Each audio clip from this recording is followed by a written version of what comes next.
Mes chers élèves, soyez les bienvenus dans cette vidéo concernant une révision sur les multiples et diviseurs al-Muda'afat wal-Qawasim pour le niveau première année parcours international collégial. Voilà le plan du cours. Premièrement, on va commencer par la définition des multiples et diviseurs.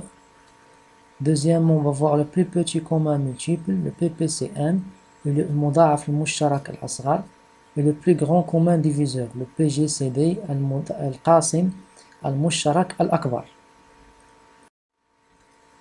Alors, définition, on va commencer par ce petit problème. Un ouvrier travaille 8 heures par jour et 26 jours par mois, avec un revenu horaire de 20 dirhams. Quel est son revenu mensuel? Alors, on va calculer le revenu mensuel de cet ouvrier qui travaille 8 heures par jour et 26 jours par mois, avec un revenu horaire de 20 dirhams. Donc, son revenu mensuel est calculé à partir de cette formule. On a 8, on va la multiplier par 26 et on va multiplier tout par 20, qui va nous donner 4160. Donc, le revenu mensuel de cet ouvrier est de 4160. On va réduire le produit 26 fois 20 qui est égal à 520. On va obtenir 8 fois 520 qui est égal à 4160. Alors, on peut écrire 8 fois 520 plus 0 est égal à 4160. Donc, qu'est-ce qu'on peut conclure de cette expression? C'est que le reste de la division euclidienne de 4160 par 520 est égal à 0. Est égal à 0. Dans ce cas, qu'est-ce qu'on dit?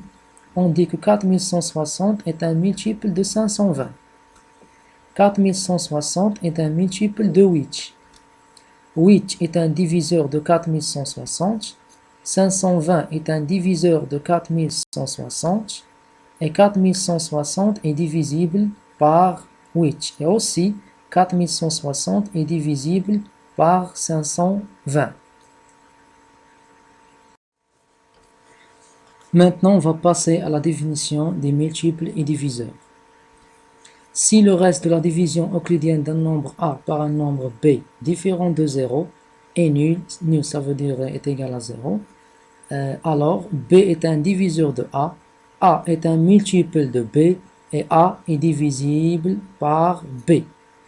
Exemple, si on prend la multiplication de 8 fois 53 est égal à 424, dans ce cas, le reste de la division euclidienne de 424 par 8 est égal ou par 53 est égal à 0. Donc on peut dire que 424 est un multiple de 8, 53 est un diviseur de 424. On peut dire aussi que 424 est un multiple de 53 et 424 est divisible par 8.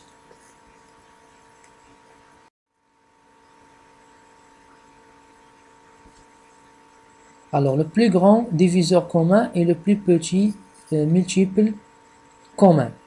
Alors, les diviseurs de 24, on va lister tous les diviseurs de 24 qui sont 1, 2, 3, 4, 6, 8, 12 et 24. Les diviseurs de 36 sont 1, 2, 3, 4, 6, 9, 12, 18 et 36.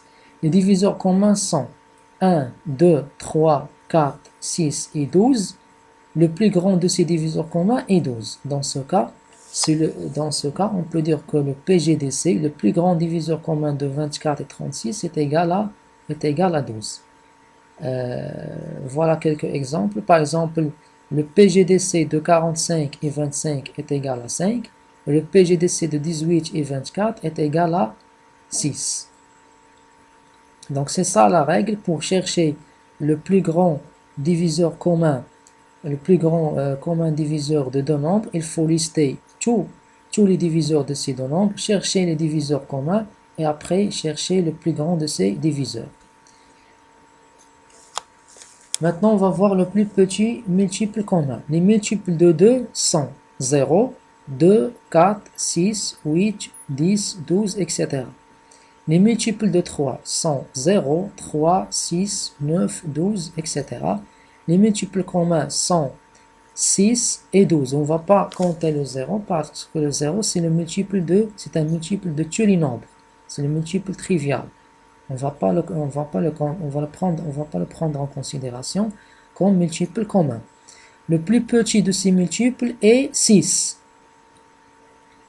Alors, on note le PPCM, ça veut dire le plus petit commun multiple, le plus petit commun multiple de 2 et 3 est égal à 6. Exemple, le PPCM de 5 et 7 est égal à 35. Et le PPCM de 6 et 8 est égal à 24.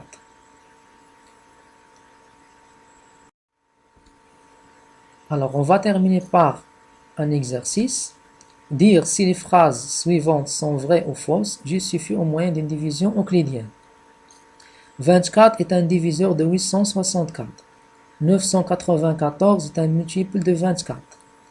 Deuxième question, complétez les phrases suivantes avec le mot multiple ou diviseur. 42 est un de 7. 6 est un, est-ce que c'est un diviseur ou un multiple de 54? 40 est un multiple ou un diviseur de 80. 54, est-ce que c'est un multiple ou un diviseur de 9? Troisième question, donnez 5 multiples de 7. Quatrième question, donnez 5 diviseurs de 120. 5, donnez 5 multiples de 9 compris entre 50 et 100.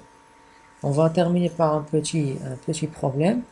Un boulanger veut répartir les 336 bonbons qu'il possède dans des sachets qui contiennent chacun 8 bonbons. Est-ce possible?